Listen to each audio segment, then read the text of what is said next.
Когда мы говорим о происхождении культурных растений, мы делимся не мнениями, а вот данными. Биогеографией, генетикой, историей распространения. И в случае яблока все эти линии сходятся в одном регионе – Жержаната Жетесу. И сейчас я это покажу. И сегодня мы не будем предполагать, а будем опираться на научный консенсус.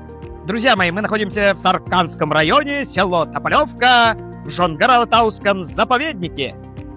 Это принципиально важно. Перед нами не культурные посадки, а естественные леса, как вы видите. Это яблоня сиверса. Это дикорастущая яблоня, распространенная в Тяньшане. Современные генетические исследования показывают, что культурная яблоня Malus domestica происходит именно от нее.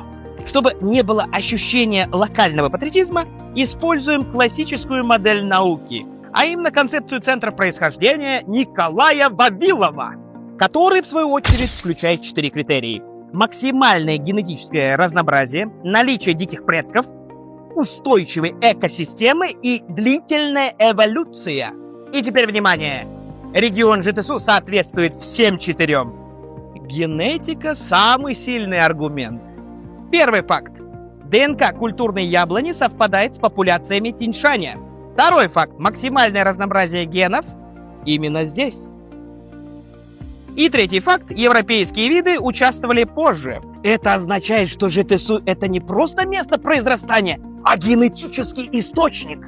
Далее идет исторический механизм. Великий шелковый путь.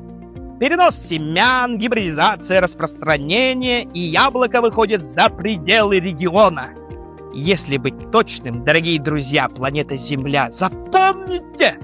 Жетесу – это центр происхождения яблони сиверса, ее основной ареал природных популяций и самый важный регион формирования культурного яблока. Друзья, говорю вам как ученый, это не лозунги, нисколько, это научный вывод. Поэтому, когда мы говорим о яблоке, мы говорим не только о фрукте. Мы говорим об эволюции, миграции и регионе, которая стала начальной точкой этого процесса. И это область Жетесу, Жержаната Жетесу. Мы являемся прародителями яблони сиверса!